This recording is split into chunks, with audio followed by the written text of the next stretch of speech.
احناف بات کا ہے، دیوبند بات کا ہے۔ ہماری 4 نسبتیں ہیں اور آپ نے چاروں ذہن میں رکھنی ہے، پھر آپ کو سمجھ آ جائے گا دارالعلوم کی بنیاد کیا ہے، مقصد کیا ہے، منہج کیا ہے، کام کرنا کیسے ہے۔ نمبر 1 سنت، اس کا مطلب کیا ہے؟ اللہ رب العزت نے 4 طبقات سے 4 کام لیے ہیں۔ ایک کام اللہ نے اپنے پیغمبر سے لیا اور اس کام کا تذکرہ قرآن میں ہے، الیوم اکملت لکم دینکم، اے میرے پیغمبر میں نے آپ کے ذریعے اپنے پورے دین کو کامل اور مکمل کروا دیا ہے۔ ہمارا نظریہ ہے کہ رسول اللہ صلی اللہ علیہ وسلم نے جو دین دیا وہ کامل اور مکمل ہے۔ یہ اللہ کے نبی نے نظریہ دیا ہے۔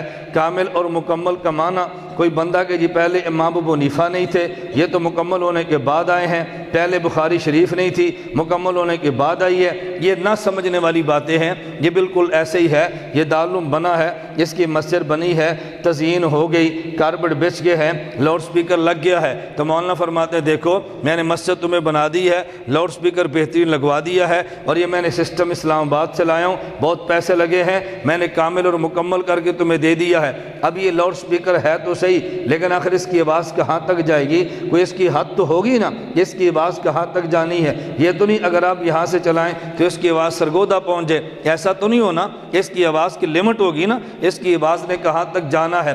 جمعے کا دن تھا، اچانک بجلی چلی گئی، اب لاؤڈ سپیکر بھی کام نہیں کر رہا، بجلی چلی گئی، مائک نے کام نہیں کیا، ایک آدمی ایک مکبر، ایک دوسرا مکبر، ایک چوتھا مکبر، یہ 4-5 مکبر بنے اور باہر تک آواز گئی ہے۔ پھر لوگوں نے نماز پڑھی ہے، کیونکہ بندہ کہہ دیتا ہے او بھائی تم مکبر کیوں بنے ہو؟ یہ جو مولانا نے مسجد کا نظام بنایا کیا یہ ناقص تھا؟ انہوں نے فرمایا میں نے کامل کیا ہے۔ جب انہوں نے کامل کرنے کے جمعے کا اعلان کیا اس وقت مکبر کوئی بھی نہیں تھا، یہ تم نے 10 مولوی کہاں سے کھڑے کر لیے؟ آپ کہتے ہیں بھی کامل ہونے کا مطلب یہ تھا کہ جتنی ضرورتیں تھیں میں نے پوری کر دی ہے، اگر اچانک ضرورت پیش آ جائے اس وقت تم اس کا انتظام کر لینا۔ اللہ نے اپنے دین کو پیغمبر کے ذریعے کامل فرما دیا ہے۔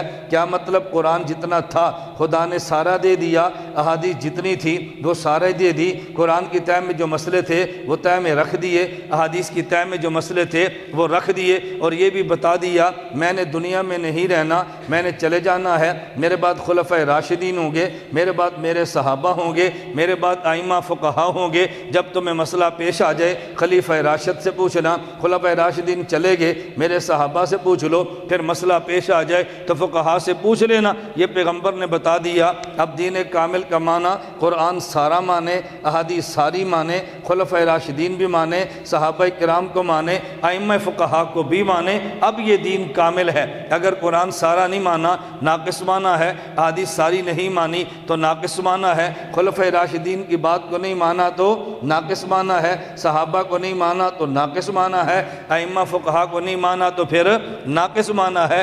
دین کے کامل ہونے کا معنی ان سب کو مانو، اور جو ہدایات پیغمبر نے دی ہے ان سب کو مان لو، یہ ہے دین کامل۔ اگر یہ اس کو دین کامل نہ مانا تو پھر سمجھ آ نہیں سکتا۔ میں ایک مثال دوں گا تو بعد آپ کے دماغ میں بیٹھے۔ ابو جی فوت ہو گئے اور جب فوت ہونے لگے اپنے بیٹے سے کہا کہ بیٹا میری بات توجہ سے سن، میں جب دنیا سے چلا جاؤں میرے جانے کے بعد رشتے کرنے ہیں، اپنے چچا سے پوچھنا اور چچا کے پوچھے بغیر نکاح نہ کرنا۔ اس نے کہا جی بہت اچھا، ابو جی بیمار تھے فوت ہو گئے، اس لڑکے کا کس جگہ نکاح کرنے کو دل کرتا ہے، چچا جان نے منع کیا تو نے وہاں رشتہ نہیں کرنا۔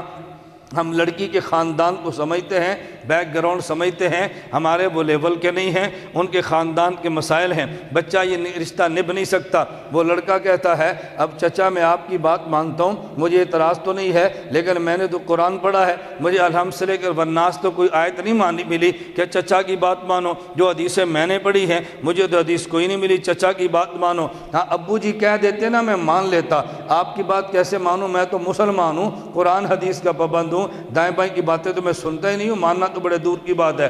وہ چچا سمجھدار تھا، اس نے اس بچے کو لیا اور مولوی صاحب کے پاس لے آئے۔ اس نے کہا جی مولوی صاحب ہمارے گھر میں اختلاف ہو گیا ہے، آپ بات سنیں اور سمجھا دیں۔ مولوی صاحب نے پوری بات سنی تو مولانا صاحب اس بچے کا مرض سمجھ گئے، اصل مرض کیا ہے۔ مولانا فرمانے لگے بیٹا جب تمہارے ابو جی دنیا سے گئے کوئی وصیت بھی فرمائی تھی؟ کہا جی انہوں نے فرمایا تھا میرے جانے کے بعد چچا کی بات ماننا۔ تو فرمایا اچھا اللہ نے قرآن میں ابو کی بات ماننے کا حکم دیا ہے؟ کہا جی بالکل دیا دیا ہے اگر ابو کی بات نہ مانو، کہا جی گناہ ہوگا۔ تو جا کے تمہارے ابو جی نے کہا میرے بعد چچا کی بات ماننا، اب تم چچا کی مانو گے تم نے ابو کی مانی ہے، چچا کی نہیں مانو گے تم نے ابو کی نہیں مانی، اور ابو کی بات ماننے کی تو قرآن بات کرتا ہے نا۔